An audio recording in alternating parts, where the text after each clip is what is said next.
Hi, welcome back to for you family. ఈరోజు మనము పొంగల్ చేసుకుంటున్నాము.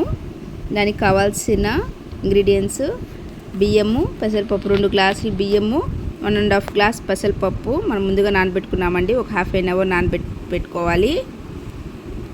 అల్లము దంచి పెట్టుకోవాలి కచ్చపచ్చిగా, కరేపాకు, మిరియాల పొడి, ఇంగువ, నెయ్యి,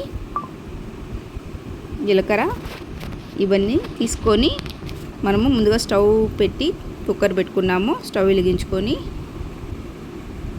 దాంట్లో కొంచెం ఆయిల్ వేసుకున్నాను. ఒక 2 స్పూన్స్ ఆఫ్ ఆయిల్. నేను నెయ్యి వేసుకున్నానండి.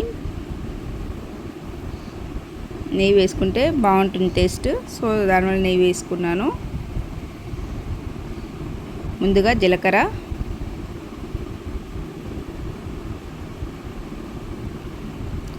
మనం దంచి పెట్టుకున్న అల్లము, కరేపాకు ఈ 3 వేసి బాగా ఫ్రై చేయాలి. దాంట్లో మనం నానబెట్టుకున్న బియ్యము వేసి లైట్ గోల్డ్ బ్రౌన్ కలర్లో వచ్చేంత వరకు, ఆ వాటర్ అంతా అబ్జర్వ్ అయ్యేంత వరకు మనం బాగా ఫ్రై చేసుకోవాలి. చేసుకున్న తర్వాత వాటర్ అనేది మనం బాగా దండిగా తీసుకోవాలి. వాటర్ అనేది మనము ఫ్రీగా లూజ్గా తీసుకున్నామంటే వాటరు మనకు సాఫ్ట్గా, పొంగల్ అనేది చాలా సాఫ్ట్గా ఉడుకుతుంది. తర్వాత టేస్ట్గా ఉంటుంది, పిల్లలకి కూడా చాలా బాగుంటుంది. ఇప్పుడు ఫైనల్గా మనం ఇంగు వేసుకున్నాం దాంట్లో. ఇప్పుడు రాక్ సాల్ట్ కూడా యాడ్ చేస్తున్నాను. ఇదంతా బాగా మనం మిక్స్ చేసుకుని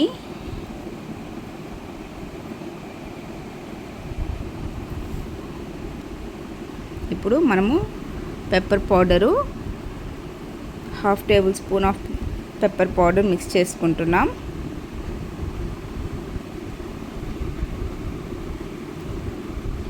మిక్స్ చేసుకొని మనం కుక్కర్ మూత అనేది పెట్టుకుంటాం. ఒక 3-4 విజిల్స్, 4 విజిల్స్ వచ్చేంత వరకు మనము పెట్టుకుందాం. ఈ విజిల్స్ వచ్చే కొద్దికి చిన్న కడాయి పెట్టుకొని దాంట్లో కొంచెం ఆయిల్ వేసుకొని, అది కొంచెం హీట్ ఎక్కాక కొంచెం మిరియాలు, కరేపాకు 2 బాగా కొంచెం ఫ్రై చేసుకొని, ఆ లోపల విజిల్స్ వచ్చేసాయండి. ఇప్పుడు మనం చేసి పెట్టుకున్న, ఒకసారి చూడండి ఎంత బాగా ఉడికింది. ఇప్పుడు దీంట్లో మనం చేసి పెట్టుకున్న తిరగమాతని దాంట్లో వేసి మిక్స్ చేస్తున్నాం. చూడండి మన పొంగల్ అనేది ఎంత సాఫ్ట్గా, ఎంత టేస్టీగా రెడీ అయిపోయింది. ఇప్పుడు మనం సర్వ్ చేసుకుంటాం. వేడివేడిగా మనం పొంగల్ తినేద్దాం.